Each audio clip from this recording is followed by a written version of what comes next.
So we are here in Lyon, in a place called Cours de Verdun. It's opposite the railway station, and it's where I used to spend 6 months per year, the first 8 years of my life. This is actually my grandparents' flat, and it's where, for me, where all began, in a sense. My other musical link with this place is probably circus music. Circus music with this kind of street band, accordions and all these kind of street instruments that I think really gave me the envy and the idea of trying to maybe one day express music outdoor. My father was, at the beginning of his career, a percussionist. He used to play for a troupe, a famous troupe of theater in France. And then he moved into composing soundtracks. Then he moved to Los Angeles. It was always difficult for me to, when I was a kid, to have fun. I was a happy child, I mean, with a lot of energy and all that, but with this kind of sadness somewhere. And I think this sadness was also coming from the absence of my father, because I didn't see my father almost between 5 and 18 years old. And you know, whatever happens then in your lifetime as an adult, even if you understand, you respect, and I respect his work, and he's my father, and I accept this, but something has been probably broken forever. Mener de front des études musicales sérieuses, parce qu'après il est allé au groupe de recherche musicale de l'ORTF, chez Pierre Schaeffer, où il s'est initié aux instruments qu'il emploie maintenant, les synthétiseurs. Et il s'est passionné. Pierre Schaeffer was the head of what we called in French the GRM, the Music Research Center. He was the first and the only man that Jean Michel Jarre can think he is a father for him. The idea that Pierre Schaeffer taught me, the difference between a noise and a musical sound is your intention. Any sound could be music. I mean, like knocking or hammer against a table, or the rain against a window, or the noise of a car, of a machine. If you put it in a different context, suddenly it can become music. I think you'd have to look back to the 60s and the time when Jean Michel was a student in Paris, and there was a lot of idea of performance art, public art, a different way of approaching music. Contrary to the image he has, he's continuously doubting himself, continuously doubting his music, his performances. Today, and probably till the end of his life, he'll only have achieved in his mind 30% of what he thought he could achieve. He's a perfectionist. The mood was very strange because the preparations took a long time, and Jean-Michel was fighting with many problems. It has been probably the most rewarding experience. I mean, to be able, against everything, against the weather, against everything, to be able to do this concert.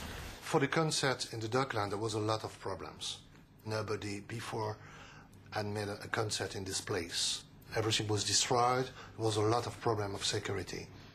Docklands was certainly very wet, certainly very fraught, certainly amazing that it ever got underway. I decided to go to see Robert Maxwell because Jean Michel needed money to close the sponsoring. And he asked me something very funny. I would like the rights, would I have the rights of the pictures for my company, for my newspaper? And I tell him it's impossible because the rights already deal with Sigma, which is a very famous company in France. And he says, oh, it's a pity. What's the name of the company? Sigma. I tell him, Sigma. He goes to the secretary. Sigma, it's mine. And the secretary said, yes, sir. Oh, no problem. Sigma is mine. I have bought 1 month ago.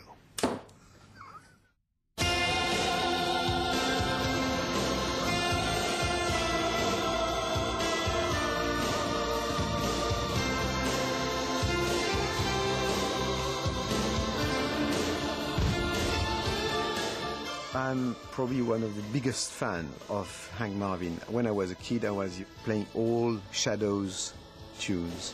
I suddenly got the idea to involve Hank Marvin into a special song and tune I could write for him.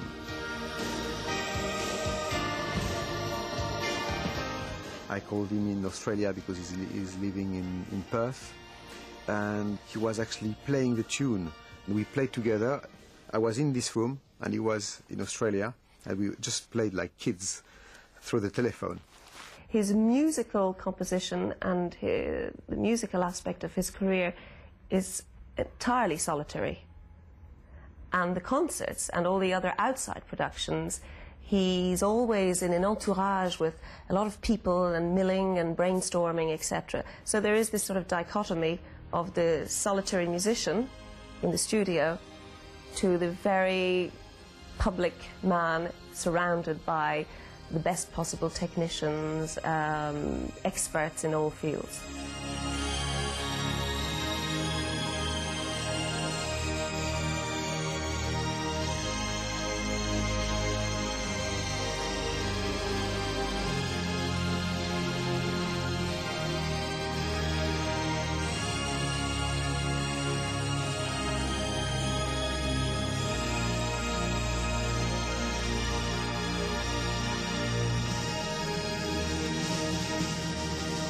I will remember a few things I would like to quote. First of all, the British audience.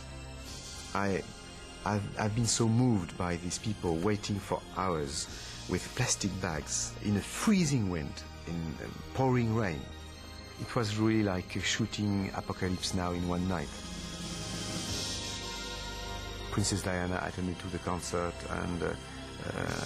and particularly now it's even more moving for me on a personal point of view when I think about this concert.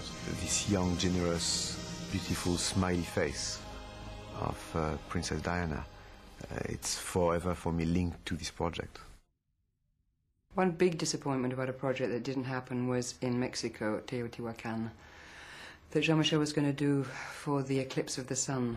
The idea was to do a concert in the darkness, but at noon, during the eclipse of the sun, between the Pyramid of the Sun and the Pyramid of the Moon. For obvious reasons, we could not contemplate changing the date by a week or even 24 hours. Well, the stage was a pyramid, and it left France and then England by boat, and the boats sunk in the middle of the Atlantic Ocean. We had sent our crew out, we had done our site recognition, we had worked a year and a half on the project. I recorded special music with ethnic musicians and with Aztec and Maya old ethnic instruments linked with computer music. And 3 weeks before the show, the bank installment that we were waiting for didn't arrive. That was a big disappointment, yeah. And the next eclipse will be in 2136, so it will be a little bit too late for all of us. It's such a shock for him not to get what he wants. I couldn't cope with Mexican food for 2 years.